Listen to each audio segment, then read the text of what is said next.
नमस्कार दोस्तों, मैं हूं नीलू मिश्रा। स्वागत करती हूं आपके अपने ही चैनल भक्ति संग्रह में। आज मैं आपके लिए लेकर आई हूं करवा चौथ की एक और कहानी। अगर आपको इसका पूरा फल प्राप्त करना है तो इस वीडियो को लास्ट तक देखें। करवा चौथ पर व्रतियों को करवा माता की कथा सुनना चाहिए। इस कथा को सुनने से सुहाग की उम्र लंबी होती है, इसलिए आप भी करवा चौथ व्रत के समय यह कथा जरूर सुनें। आखिर क्या पौराणिक कथा है करवा चौथ की, तो आइए चलिए वीडियो की शुरुआत करते हैं। हिंदू धर्म में करवा चौथ के पर्व का विशेष महत्व है। इस दिन सुहागिन स्त्रियां पूरे दिन निर्जला उपवास करके पति की लंबी उम्र की प्रार्थना करती है। ऐसा माना जाता है कि जो स्त्री श्रद्धा पूर्वक व्रत और उपवास करती है, उसकी सभी मनोकामनाएं पूर्ण होने के साथ पति को दीर्घायु का वरदान भी मिलता है। एक पौराणिक कथा के अनुसार एक समय की बात है, एक साहूकार के 7 पुत्र और एक पुत्री थी। पुत्री अपने भाइयों की इकलौती बहन थी, इस वजह से उसे सभी भाई बहुत प्रेम करते थे।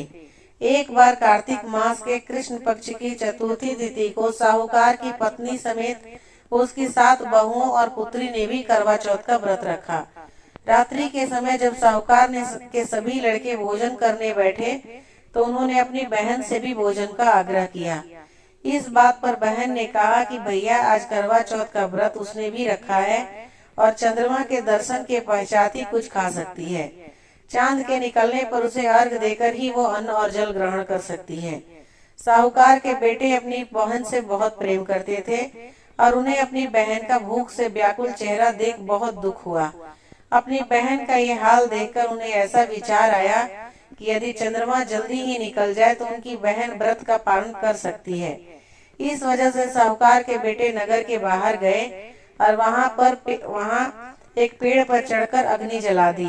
घर वापस आकर उन्होंने अपनी बहन से कहा, देखो बहन, चंद्रमा निकल आया है, अब तुम अर्घ देकर भोजन ग्रहण कर सकती हो।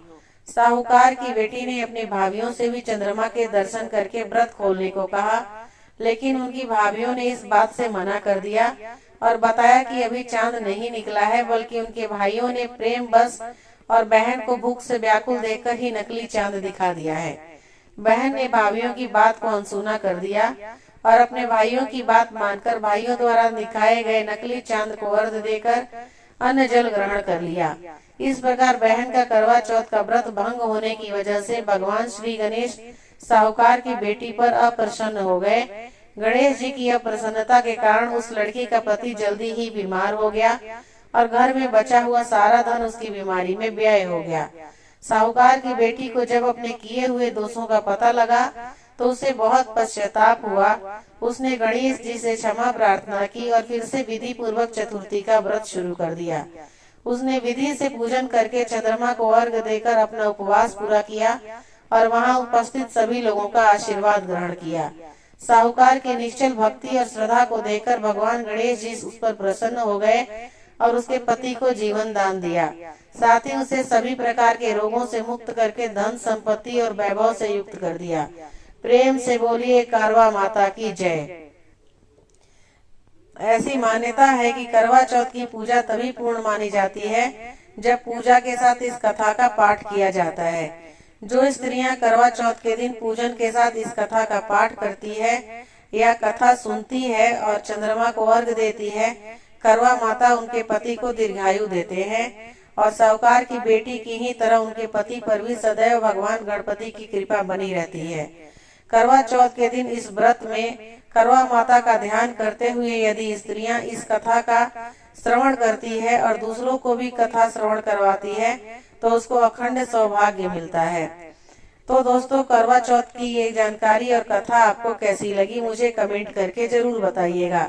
उम्मीद करते हैं कि आपको यह कहानी अच्छी लगी होगी। ये सूचना सिर्फ मान्यताओं और जानकारियों पर आधारित है जो मैंने आप तक पहुंचाने की कोशिश की है। अगर आपको मेरी दी हुई जानकारी अच्छी लगे तो प्लीज मेरे चैनल को सब्सक्राइब जरूर कीजिएगा। धन्यवाद। अगर आपको मेरी दी हुई जानकारी अच्छी लगे तो प्लीज मेरे चैनल को सब्सक्राइब